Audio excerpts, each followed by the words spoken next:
আসসালামু আলাইকুম। ঢাকা বোর্ড ২০২০-এ আসা একটা প্রশ্ন নিয়ে তোমাদের সাথে আজকে আছি আমি আব্দুল মোমেন জুয়েল। এই পর্বে ১৪ অধ্যায়ের উপর যে প্রশ্নটা আছে সেটা হলো যে ২ টা ত্রিভুজ দেওয়া আছে। এই ত্রিভুজ ২ টায় দেওয়া আছে অনুরূপভাবে আমাদের ৩ টা কোণ ইন্ডিভিজুয়াল 3 টা যে কোণ আছে PQR এ আমাদের 3 টা কোণ আছে, একটা PQR 3 টা কোণ আছে। এই কোণের সাথে XYZ এর যে ত্রিভুজটা আছে এখানে XYZ যথাক্রমে এরা আমাদের পরস্পর সমান, এই ইনফরমেশনটা দেওয়া আছে। এর সাথে আমাদের কি বললো, ক নাম্বারে প্রথমে বললো একটা ত্রিভুজের পরিবৃত্ত অঙ্কন করো, যার সাথে আমাদের এখানে আসলে উদ্দীপকের কোনো সম্পর্ক নাই, এটা ইন্ডিভিজুয়াল একটা কথা। আর বাকি যে 2টা প্রশ্ন আছে সেটা এখান থেকে আমাকে সলভ করতে হবে। তবে মনে রেখো যে আমাদের এখানে যে প্রশ্নটা আছে এই প্রশ্নটা আমাকে দুইভাবে বলে। একটা হলো যে এই জায়গায় কোণগুলো সমান আছে, বাহুগুলোর মধ্যে সম্পর্ক, অনেক সময় বাহুগুলো সমান আছে, কোণগুলোর মধ্যে সম্পর্ক। দুইটাই আমাদের একটা বুঝলে আরেকটা এমনিতে আমাদের বোঝা হয়ে যায়। তো প্রথম প্রশ্নটা হলো পরিবৃত্ত অঙ্কন করা, সেটাকে কমপ্লিট করে নেই, তারপরে দ্বিতীয় প্রশ্ন আলাদা আলাদাভাবে যাচ্ছি। তো ত্রিভুজের পরিবৃত্ত অঙ্কন করার জন্য আমাদের যেটা করতে হয়, যদি পরিবৃত্ত আবার মাথায় রেখো, পরিবৃত্ত আমাদের একটা হবে, তারপরে অন্তর্বৃত্ত একটা হবে, কিন্তু বহির্বৃত্ত 3টা হয়। যে পরিবৃত্ত, অন্তর্বৃত্ত, বহির্বৃত্ত এইগুলো একটু পাশাপাশি চিত্রগুলো দেখে প্র্যাকটিস করো, যাতে তোমাকে মানে একটার সাথে একটা মিশে না যায়। সেই সাথে আরেকটা কথা বলি, অনেকেই তোমরা শর্টকাট কিছু ইউজ করো, যে তোমাকে বলেছে যে ত্রিভুজের পরিবৃত্ত অঙ্কন করো, বিশেষ করে 9-10-এ তোমরা অনেক সময় যেটা করো যে এই ত্রিভুজের পরিবৃত্ত অঙ্কন করাটা অনেক কঠিন।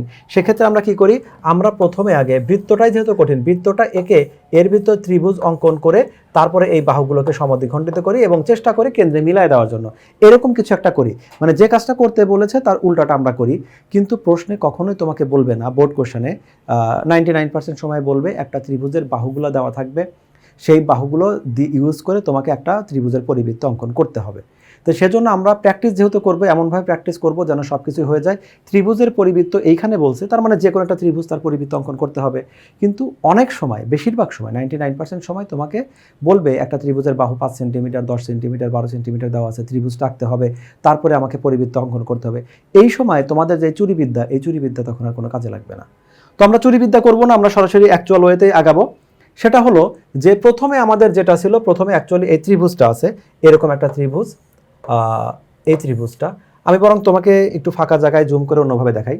ধরো এইটা একটা জায়গা, আমাকে প্রথমে ত্রিভুজের পরিবৃত্ত অঙ্কনটা করতে হবে। তো সেই ত্রিভুজটা আগে এঁকে নিলাম, এইটা হলো আমাদের ত্রিভুজ যার পরিবৃত্ত অঙ্কন করতে হবে।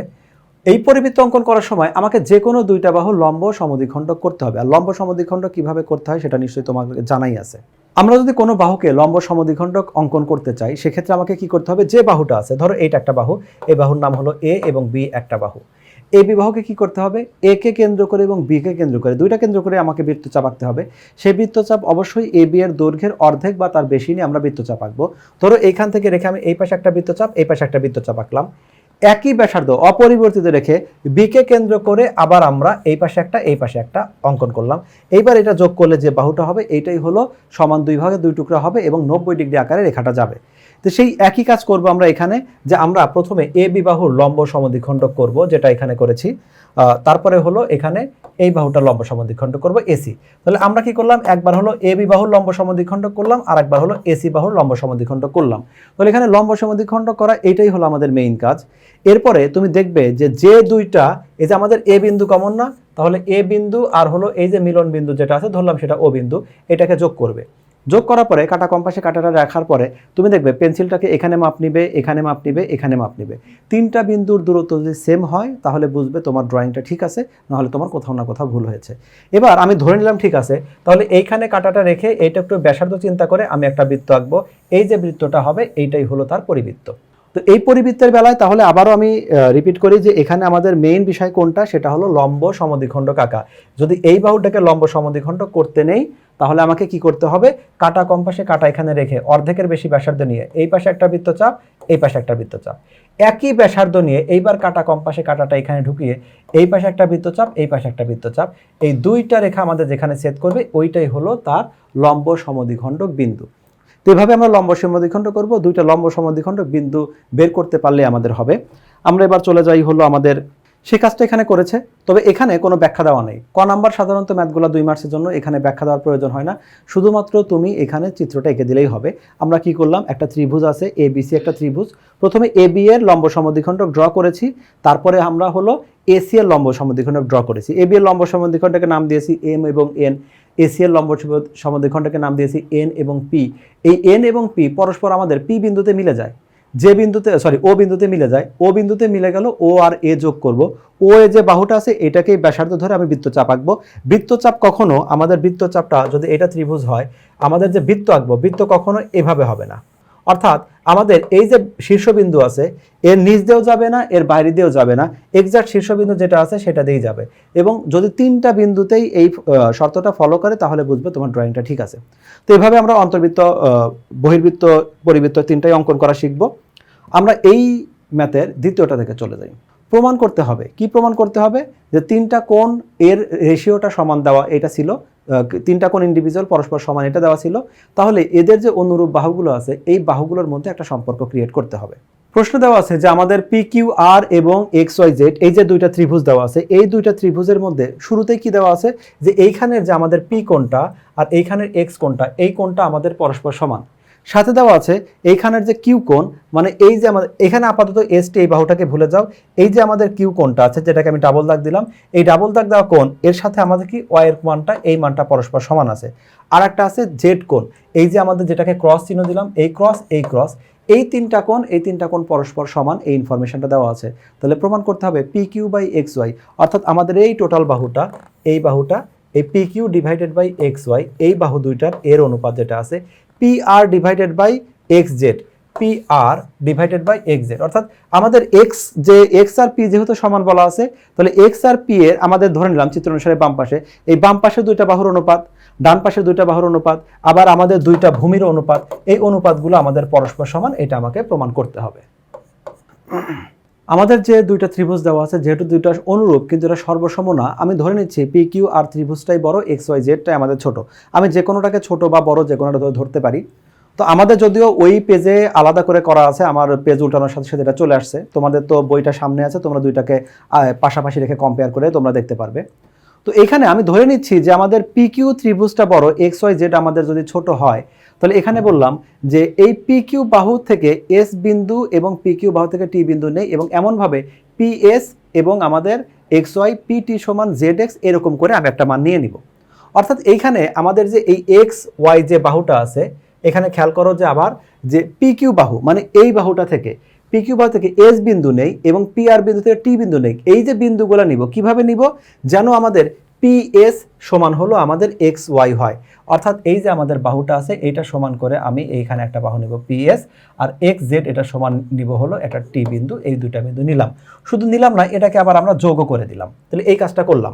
তাহলে এই কাজটা কিভাবে করলাম খেয়াল রেখো, আমরা কিন্তু এই যে এক্স ওয়াই ধরলাম, এই বাহুটা যদি আমাদের 5 সেন্টিমিটার হয় তাহলে এটাকে আমরা 5 সেন্টিমিটার নিলাম, এইটা যদি আমাদের 6 সেন্টিমিটার হয় তাহলে এটাকে আমরা 6 সেন্টিমিটার নিলাম। এইভাবে আমরা বিন্দুগুলো নিলাম, তারপর আমি টিএস যুক্ত করেই দিলাম। তো এখন এইখানে তুমি একটু প্রয়োজনে মাঝে মধ্যে জুম করে দেখো, কারণ ত্রিভুজ যেহেতু আমরা নতুন করে একটা হাতের ত্রিভুজ ড্র করছি, এটা দেখতে একটু ছোট মনে হচ্ছে। এখন এই যে ত্রিভুজগুলো আছে, একটা হলো পিএসটি, পিএসটি মানে কত, এই যে আমাদের ভিতরে যে ছোট ত্রিভুজটা আছে এইখানে শুধু এই পাশে এই ছোট ত্রিভুজ, আর একটা হলো এক্স ওয়াই জেড মানে ওই যে পাশের যে ত্রিভুজ আছে সেইটা। মানে আপাতত আমাদের ফোকাস থাকবে হলো শুধুমাত্র এই যে এইটুকের মধ্যে,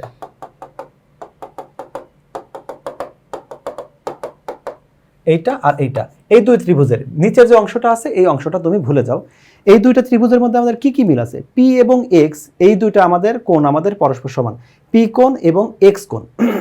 পি কোণ কোনটা, পি কোণ হলো আমাদের এইটা, এইটা হলো পি কোণ, আর এখানে এক্স কোণ, এইটা হলো আমাদের এক্স কোণ। পিএস বাহু যেহেতু আমাদের অনুরূপ বাহু ছিল, এখানে অ্যাঙ্গেলটা সমান শুরুতেই বলে দেওয়া আছে, তাহলে আমরা ওই পি কোণ আর এক্স কোণ সেটা বলে দেওয়া আছে। ওয়াই কোণ আর কিউ কোণ এটা আমাদের পরস্পর সমান, কিন্তু আমরা যেহেতু আপাতত আলোচনায় আছি এইখানে, তাহলে ওয়াই কোণ এবং এই ওয়াই এর সাথে কিউ সমান এটা আমরা আপাতত আলোচনায় যাচ্ছি না। কিন্তু আমরা এটা বলতে পারি এই যে আমাদের এখানে যে পিএসটা নেওয়া হয়েছে, পিএস বাহু অর্থাৎ এইখানে যে বাহুটা নেওয়া হয়েছে 5 সেন্টিমিটার বাহুটা নেওয়া হয়েছে কিভাবে, এক্স ওয়াই বাহুর সাথে কম্পেয়ার করে, দুইটা পরস্পর সমান, তার মানে যেটা আমাদের পিএস সেটাই হলো আমাদের এক্স ওয়াই, একইভাবে যেটা আমাদের এই পিটি সেটাই হলো আমাদের এক্স জেড, এই দুইটা বাহু আমাদের পরস্পর সমান। তাহলে আমাদের এই যে দুইটা ত্রিভুজ আছে, এই পাশে ডট দেওয়া ত্রিভুজ আর এই পাশে এক্স ওয়াই জেড দেওয়া ত্রিভুজ, এই দুইটা ত্রিভুজের মধ্যে আমাদের দুইটা বাহু সমান এবং একটা কোণ সমান, অর্থাৎ 5 সমান 5, 6 সমান 6 আর পি সমান হলো আমাদের এক্স। তার মানে ত্রিভুজ দুইটা সর্বসম হয়ে গেল। ত্রিভুজ দুটো যদি সর্বসম হয় তাহলে এখন আমরা বলতে পারি এই জায়গায় সর্বসম হওয়ার পরে বলছে যে এইখানে যে আমাদের এস কোণটা ক্রিয়েট হয়েছে, একটু ভালো করে খেয়াল করে বুঝলেই হবে আমাদের এস কোণ কোনটা। আমি একটু আলাদা করে ড্রয়িং করে দেখাই। এই যে আমাদের এস কোণ, এই এস কোণটাকে এখানে বোঝানো হয়েছে। এই যে আমাদের এস কোণটা হলো, যেটা আমি একটা গাঢ় মার্ক করে দেখলাম, এস কোণ এবং ওয়াই কোণ একই কথা। এই এস কোণ এবং ওয়াই কোণ একই কথা, এই কোণটা একই কথা। এস কোণ ওয়াই কোণ যদি আবার হয়, আবার আমাদের এখানে পি কিউ কোণ যেটা আছে, কিউ কোণ আমাদের একই সমান হবে। এই কিউ কোণটা সমান, কি জন্য সমান? ধারাবাহিকতা বুঝি। আমাদের প্রশ্নে বলে দেওয়া ছিল যে ওয়াই আর কিউ পরস্পর সমান, তার মানে এস বলতে কিন্তু আমি এই পাশে বুঝাবো না, তার মানে এস ইকুয়াল এটা হলো ওয়াই, এটা হলো কেবল প্রমাণ করলাম যেহেতু আমাদের ত্রিভুজ দুটো সর্বসম ছিল সেই জন্য এস এবং ওয়াই, এস ওয়াই কিন্তু সরাসরি আমি কোণ বুঝাচ্ছি। এরপরে যেটা হলো উদ্দীপকে দেওয়া ছিল যে আমাদের ওয়াই এইটা সমান হলো আমাদের কিউ, ওয়াই আর কিউ সমান। তাহলে যদি এস সমান ওয়াই হয়, ওয়াই সমান এস হয়, তাহলে দুইটা মিলে আমি বলতে পারি না যে আমাদের এস কোণ আর হলো আমাদের কিউ কোণ, এই দুইটা পরস্পর সমান। এস কোণ এবং কিউ কোণ পরস্পর সমান হবে। তো এস কোণ যদি কিউ কোণ পরস্পর সমান হয়, একইভাবে পরের ধাপটা দেখো, টি কোণ এবং জেড কোণ। টি কোণ কোনটা? এই যে এই টি কোণ, যেটাকে আমি ক্রস দিলাম, এই ক্রস আর হলো এই ক্রস, এই দুইটা পরস্পর সমান। এই দুইটা কেন পরস্পর সমান? এই দুইটা ত্রিভুজ পরস্পর সর্বসম ছিল, তাহলে আমাদের এই দুইটা কোণ পরস্পর সমান। কিন্তু এই জেড কোণের সাথে আর কোণ আবার সমান, তার মানে এই জেড কোণ এটা যদি ক্রস হয়, এটাও ক্রস হলো। তাহলে কিন্তু এই জায়গায় আমরা আলাদাভাবে বলতে পারি যে আমাদের এই দুইটা কোণ, এই যে এই ক্রস আর এই ক্রস, এই দুইটা পরস্পর কেন সমান? এটা আমরা কেবল সর্বসম প্রমাণ করেছি তাই সমান। আর এই ক্রস এবং এই আর পরস্পর সমান, কেন পরস্পর সমান? প্রশ্নে বলে দিয়েছে যে এরা পরস্পর সমান। যদি এইটাই হয় তার মানে আমাদের এই ক্রস অর্থাৎ জেড আর আর পরস্পর সমান হলো। এখন তুমি তোমার ফোকাসটা শুধুমাত্র এই ত্রিভুজের বেলায় নিয়ে এসো, আমি এখানে শিফট করব।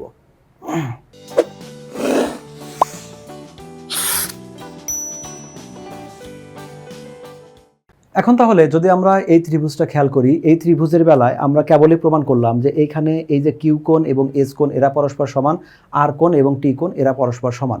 যদি এরকমই সমান হয় এবং এই পি কোণ এবং এই কিউ এবং আর কোথায় আছে? এরা হলো একই সরলরেখার উপর আছে, মানে এরা হলো অনুরূপ কোণ। আবার এখানে আমাদের এটাও একই সরলরেখার উপর আছে, এই দুই কোণটা সমান, তার মানে এরা হলো অনুরূপ কোণ। যদি এরকমই হয় তাহলে আমরা বলতেই পারি যে কিন্তু এই যে কোণগুলো আছে অনুরূপ কোণ এবং এস টি এবং কিউ আর বাহুকে পি কিউ এবং পি আর বাহুর ছেদ করায় অনুরূপ বাহুর যুগল কোণগুলো আমাদের সমান হয়ে গিয়েছে। সমান হলো কেন সেটা ব্যাখ্যা করলাম। তাহলে এই কথা শুনে আমরা বলতে পারি, আমরা আসলে আগের ম্যাথে কিভাবে বলতাম? আমরা বলতাম যদি কোনো ত্রিভুজের ভূমি সমান্তরাল কোনো রেখা হয় তাহলে এখানে অনুরূপ কোণগুলো পরস্পর সমান। এই কথাটাকে যদি উল্টা করে বলি যে একটা ত্রিভুজের এইখানে এই অনুরূপ কোণ দুইটা সমান, তাহলে ভূমির সাথে নিশ্চয়ই এসটি আমাদের সমান্তরালে ছিল। সেই জন্য আমরা বলে দিলাম এই যে আমাদের এই বাহুটা এসটি এবং কিউআর এরা হলো পরস্পর সমান। আমি আরেকবার রিপিট করি, আমরা সাধারণত যে ত্রিভুজ বইয়ে প্রমাণ করেছিলাম সেটা বলেছিলাম যদি ত্রিভুজের কোনো ভূমির সমান্তরাল বাহু আমরা ক্রিয়েট করি তাহলে এই যে আমাদের এখানে যে দুইটা কোণ তৈরি হবে সেটা হলো ভূমির যে দুইটা কোণ আছে সেটা অনুরূপ। এখানে আমরা উল্টাটা প্রমাণ করলাম যে এই দুইটা কোণ পরস্পর সমান, এই দুইটা কোণ পরস্পর সমান, তার মানে বাহু দুইটাই আমাদের পরস্পর সমান্তরাল। এই সমান্তরাল বাহুগুলোর মধ্যে এখন আমরা কি করতে পারি? তাহলে বলতে পারি P Q by PS. P Q কোণটা যে আমরা আবার বলতাম যে আমাদের কোনো যদি সমান্তরাল বাহু ক্রিয়েট হয়, আমাদের এই সমান্তরাল বাহুটা আমাদের ত্রিভুজের ভিতরেও হতে পারে বাইরেও হতে পারে, যেটা আমরা মূল বইয়ে পড়েছিলাম।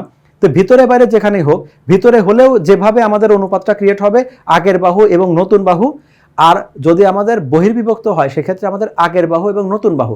এই ত্রিভুজে আগের বাহু কোনটা? P Q. আর ত্রিভুজের আগের বাহু হলো পি কিউ। আর পি কিউ এর ভিতরে সমান্তরাল লেখার পরে নতুন বাহু ক্রিয়েট হয়েছে কোনটা? নতুন বাহু তৈরি হয়েছে পিএস। তাহলে পিএস আমাদের যদি এই পাশের কোনটা বাহুটা চিন্তা করি, আগের বাহু কোনটা ছিল? পি আর, একদম পি থেকে আর পর্যন্ত সম্পূর্ণ বাহু। আর সমান্তরাল রেখা ক্রিয়েট হওয়ার পরে নতুন বাহু কোনটা হয়েছে সেটা হলো পিটি। তাহলে আমি লিখলাম হলো পিটি। এই অনুপাতটা আমাদের পরস্পর সমান জ্যামিতিক নিয়ম অনুসারে। এখন পি কিউ ঠিকই আছে, পি আরটাকে ঠিকই রাখলাম। এই জায়গায় যেটা হলো, তুমি আগে যেটা আমি ড্র করেছিলাম, ভিডিওটা প্রয়োজনে ব্যাক করে দেখতে পারো, এই যে এখানে বলেছিলাম না যে এইখানে যে 5 বাহু নিলাম সেটা কি করেছিলাম? ওই যে ছোট ত্রিভুজ আছে, যে ছোট ত্রিভুজটা এরকম ছিল, এরকমটা ছোট ত্রিভুজ, এই বাহু সমান করে আমরা এই বাহুটা নিলাম, এই বাহু সমান করে এই বাহুটা নিলাম, এটা ছিল আমাদের এক্স ওয়াই জেড, এরকম কোনো বাহু ছিল। সেজন্য আমরা বললাম যেটা আমাদের পিএস বাহু, এই বড় ত্রিভুজের যে পিএস বাহুটা আছে এটা কিভাবে ড্র করা হয়েছিল? ছোট ত্রিভুজের এক্স ওয়াই এর সমান করে আমি এখানে পিএস ড্র করেছিলাম। সেজন্য পিএস কে শিফট করে এটাকে আমি লিখে দিলাম হলো এক্স ওয়াই, আর পিটি কে শিফট করে এটাকে লিখে দিলাম হলো এক্স জেড। এরকম করে আমি একটা প্রমাণ আসলাম, অর্থাৎ P Q divided by X Y সমান P R divided by Z X, এইভাবে হয়েছে। এখন এর পরিবর্তে দ্বিতীয় ধাপ অনুরূপভাবে পি কিউ বাহু পিটি বাহু থেকে অনুরূপ এক্স ওয়াই রেখা অংশে ওয়াই জেড রেখা অংশে সমান রেখা অংশে কেটে নিয়ে দেখানো যায়। তুমি সরাসরি এইটা বিস্তারিত না করে তুমি যদি শুধু অনুরূপ লিখেও যদি ম্যাথটা করো সেক্ষেত্রেও ম্যাথটা আমাদের ঠিক আছে। যে ক্ষেত্রে আমরা অনুরূপভাবে বলে দিতে পারি যে পি কিউ ডিভাইডেড বাই আমাদের এক্স ওয়াই আর Q R divided by Y Z, অর্থাৎ যেটা আমরা সাইডের বাহুর সাথে তুলনা করেছি সেটা আমরা ভূমির সাথে তুলনা করেও দেখাতে পারি। আমি অনুরূপভাবে সরাসরি এটা লিখতে পারি। তাহলে প্রথমটা পেয়েছে কি P Q by X Y, P Q by X Y, এটার সাথে ছিল P R by X Z, আর এখন আসলো Q R by Y Z. তাহলে যদি এক্স এর সমান ওয়াই হয় আর এক্স এর সমান জেড হয় তাহলে আমরা বলতে পারি X equal Y equal Z, যেটা এখানে আমরা বলে দিলাম যে আমাদের এই পি কিউ, অর্থাৎ প্রথমে এইটা লিখলাম, এখানে আমাদের এইটা লিখলাম P Q by P R, এটা লিখলাম, আবার দেখলাম পি কিউ এর সাথে আমাদের কিউ আর ওয়াই জেডও আছে সেটা আমরা বসিয়ে দিলাম, আর এইটাই ছিল আমাদের চূড়ান্ত প্রমাণ। তো এইভাবে আমাদের কোণের সাথে অনেক সময় কোণ দেওয়া থাকে, বাহুকে কম্পেয়ার করে দেখাই, অনেক সময় বাহু আছে আমরা কোণকে কম্পেয়ার করে দেখাই। চলো আমরা এবার গ নাম্বার প্রশ্নটা সমাধান করি। গ নাম্বার প্রশ্নটা শুরু থেকে দেখে আসি। এখানে পি কিউ আর ত্রিভুজ এবং পি এর সমদ্বিখণ্ডক এই কিউ আর কে ডি বিন্দুতে ছেদ করে, এইটা আমাকে প্রথমে চিত্রে প্রকাশ করতে হবে। তারপর দেখাতে হবে কিউ আর এর সমান্তরাল কোনো রেখা, এখানে আবার সমান্তরাল একটা রেখাও ক্রিয়েট করতে হবে। যে রেখাকে, যে ত্রিভুজটা আঁকছি সেই ত্রিভুজকে পি কিউ আমাদের রেখাংশ, পি আর কে আমাদের যথাক্রমে এম এবং এন বিন্দুতে ছেদ করবে। এই যে ছেদ করা বিন্দু, এই বিন্দুটাকে শো করতে হবে। শো করার পরে এই যে নতুন বাহুগুলো ক্রিয়েট হলো, আমাকে দেখতে হবে কিউ ডি এবং ডি আর এর যে অনুপাত, কিউ এম এবং আর এন এর অনুপাতটা পরস্পর সমান। তো এইখানে যে তথ্যগুলো দেওয়া আছে এই তথ্য ততক্ষণ পর্যন্ত ক্লিয়ার বোঝা যাবে না যতক্ষণ পর্যন্ত না তুমি চিত্রটা ড্র করো। আমি ড্র করার আগেই তুমি নিজেই ট্রাই করো একটা চিত্র ড্র করে নিতে। প্রশ্নগুলো আমরা চিত্রতে কনভার্ট করি। আমাদের দেওয়া ছিল কি পি কিউ আর ত্রিভুজে পি কোণের সমদ্বিখণ্ড কিউ আর কে ডি বিন্দুতে ছেদ করবে। তার মানে এই যে আমাদের এইখানে যে ত্রিভুজটা আছে, আমি রেড কালার দিয়ে মার্ক করি। প্রথমে কি করলাম, আমাদের এই যে বাহুটা আছে, তাহলে এই পি কোণের সমদ্বিখণ্ডক কিউ আর কোণটা আছে, এইটা হলো কিউ আর এর উপরে। তো এই কোণের সমদ্বিখণ্ডক অবশ্যই আমাদের কিউ আর এর উপরেই যাবে। এই কিউ আর এর উপরে গিয়ে যে বিন্দুতে ছেদ করবে ওই বিন্দুর নাম ওরা দিয়ে দিল, হলো এটা হলো ডি বিন্দু। তাহলে প্রশ্ন কিন্তু তোমাকে বলতেই পারতো যে পি কোণের সমদ্বিখণ্ডক আমাদের পিডি, যেটা আমাকে কিউ আর কে ডি বিন্দুতে ছেদ করে, তোমাকে যে কোনোভাবে বলে দিতে পারে। এইটা একটা কথা গেল। এর পাশাপাশি আরেকটা বললো কিউ আর এর সমান্তরাল, অর্থাৎ ভূমির সমান্তরাল রেখা, ভূমির সমান্তরাল একটা রেখাকে কি করবে, এম এন রেখা অংশ, যেটা আমাকে কি করবে, পি কিউ যে পাশে আসে সেই পাশে এম থাকবে আর পি আর যে পাশে আছে সেই পাশে এন থাকবে। তো আমি সেই জন্য এই পাশে লিখে দিলাম হলো এম আর এই পাশে লিখে দিলাম এন। এইটা আমার এরকম থাকলো। তো আমাদের কিছু প্রমাণের বেলায় কিন্তু এরকম থাকে যে আমাদের মধ্যবিন্দু সংযোগ রেখা, এখানে মধ্যবিন্দু সংযোগ রেখা না, জাস্ট আমাদের দুইটা বিন্দু হয়েছে, সেটা মধ্যবিন্দুতেও থাকতে পারে, নিচেও থাকতে পারে, উপরেও থাকতে পারে, আমরা আপাতত নিচে দেখিয়েছি। এইভাবে আমাদের দুইটা রেখা ক্রিয়েট হলো।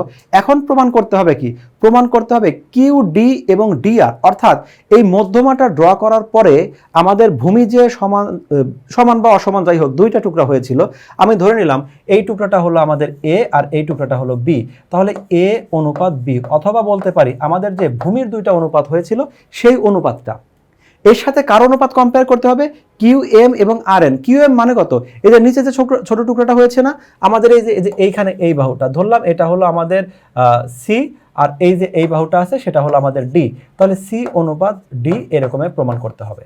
অর্থাৎ আমাদের এই মধ্যমাটা আমাদের পি কোণের সমদ্বিখণ্ডকটা ভূমিকে যে দুইটা টুকরায় বিভক্ত করেছে সেই দুইটা টুকরার অনুপাত, আর আমাদের সমান্তরাল রেখা আঁকার পরে ভূমির সাথে যে ছোট ছোট দুইটা আমাদের যে টুকরা আছে এই দুইটা টুকরার অনুপাত একই রকম হবে, সেটা আমাকে প্রমাণ করে দেখাতে হবে। তো প্রমাণের বেলা আমরা কি করব, ত্রিভুজ পি কিউ আর এ পি এর সমদ্বিখণ্ডক পি আর কিউ আর কে ডি বিন্দুতে ছেদ করেছে, এটা আমরা তো প্রশ্নেই, সেটা আমি আরেকবার রিপিট করে দিলাম। তাহলে যদি ছেদ করে থাকে তাহলে আমাদের ওই যে ত্রিভুজের, যেটা সাধারণত আমরা ম্যাথে মূল বইতে প্রমাণ করেছিলাম, সেই প্রমাণটা কেমন ছিল, যদি আমাদের কোনো কোণের সমদ্বিখণ্ডক হয় তাহলে আমাদের এই ভূমিতে গিয়ে যে দুই টুকরা হবে সেই দুই টুকরা অনুপাত কেমন হবে, কোণ সংলগ্ন যে বাহুটা ছিল, যে কোণকে সমদ্বিখণ্ড করেছি সেই কোণ সংলগ্ন বাহু দুইটার অনুপাতের সমানই হবে আমাদের ভূমিতে যে দুই টুকরা হবে সেই দুই টুকরা অনুপাতের সমান।